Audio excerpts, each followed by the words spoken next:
Ooh, welcome, man. Welcome back to the channel, guys. Y'all can sense my destination, right? That's right, guys. I am headed over to Brothers Motors. See what's going on out here. Got a couple calls I have to check out. Some vehicles, some diagnostic, guys. Troubleshooter. One could call that person a troubleshooter. Hey. Oh, look at that RT right there, guys. Wonder what they doing to that. All right. Just your typical 4.7 Hemi. Wonder if it's ticking. Hey, is that a PT Cruiser? Sure is. Y'all see that, guys? Why I spot those a mile away. And on top of that, that's a convertible.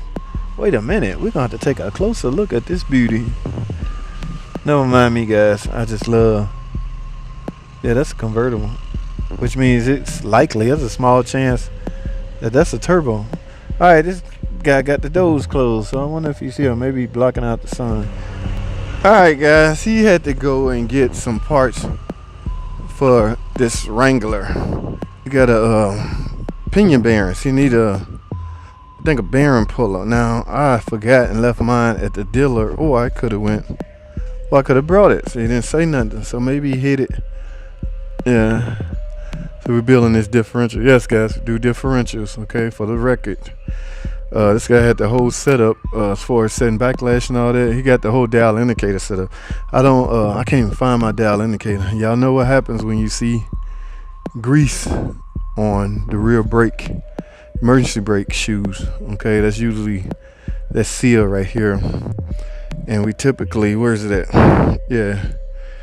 When we press out the bearing, we normally go in with new seals anyway, but anytime you see diff fluid on the brake shoes, emergency brake shoes, you have a seal going out.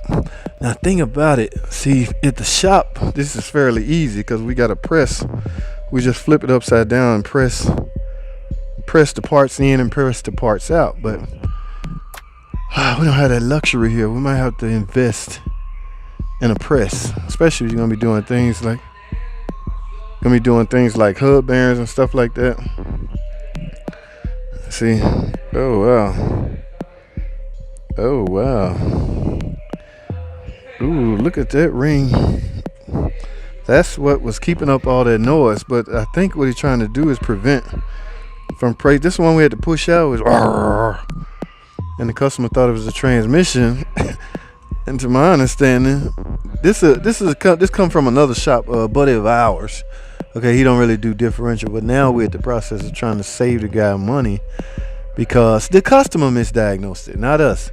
Just because you hear noise, I mean, there's a lot going on under here, guys. This is a 4-wheel drive, which means a transfer case and a front diff and a rear diff. So it could be anything. That's why you got to leave the diagnosis to the mechanic. This is an ag unit, so yes, this look like a different unit they put in, chasing that noise. They got it in, bolted up the transfer case just to find out still have that noise. So now we trying to save at the dealership. Oh, this wouldn't be a question. This wouldn't even be an option. It will be automatic complete diff assembly. No, they don't play that games. And mind you guys, this is a risk doing this, okay? If this case has any kind of flaw to it, we'll be back to square one. So we will have to remeasure. I'm gonna go back to the dealer and get the scooter block because I want the exact size pinion bearing. I need everything to be right. So that's where we at on this one. He going to get a press or puller or something, but let me see. Look at this side. Yeah.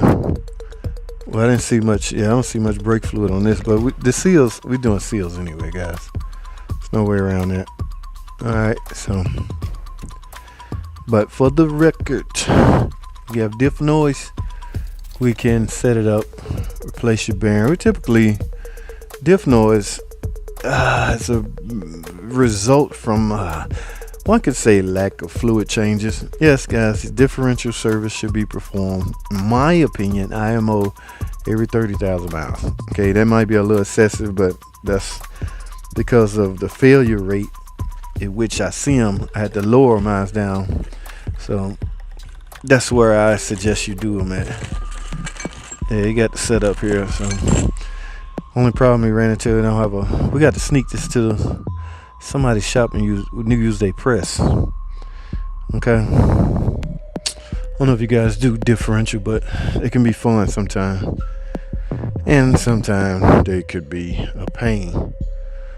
All right, now over here, what's going on over here? Oh, he finally got it out.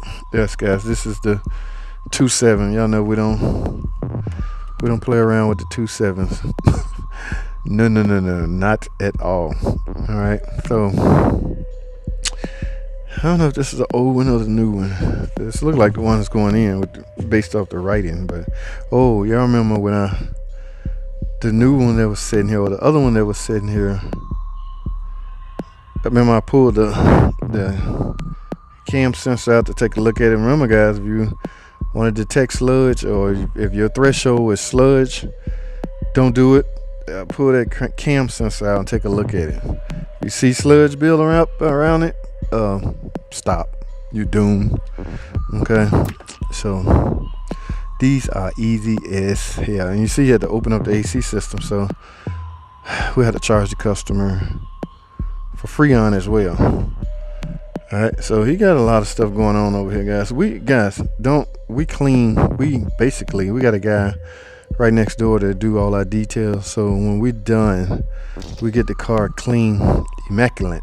All right, detail. All right, in fact, the customer may not know this, but we factor that cost into the overall cost. All right, so technically, if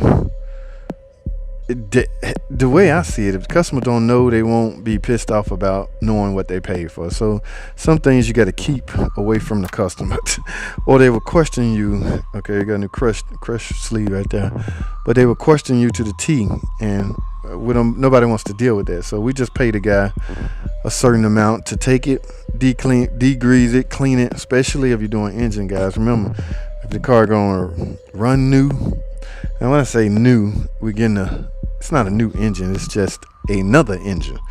All right, so if it's gonna go through all that, we might as well look presentable and look new. All right, so that's where we at on this one. So I'm gonna head up out. He gonna find a part, so we'll see. I had to call him up, matter of fact, get back with him.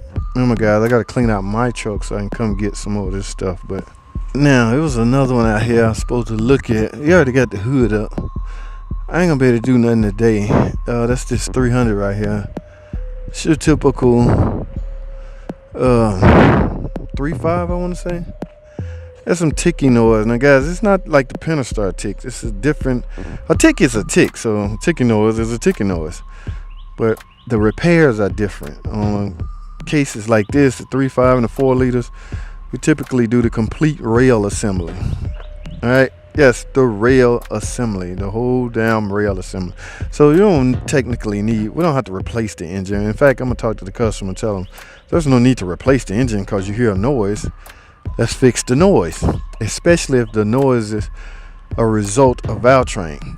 Okay, the rail assembly. Yes, the rail assembly can be expensive. I've replaced a bunch of them, but it does the job. So you want to pay bigly for a used 3.5 engine that may have worn out valve train, or you want to get you some new valve train rail and put on there and be right where you are from square one. Decisions. All right, guys, so what I'm gonna do, I gotta make a run, so I'm gonna hop in my PT Cruiser.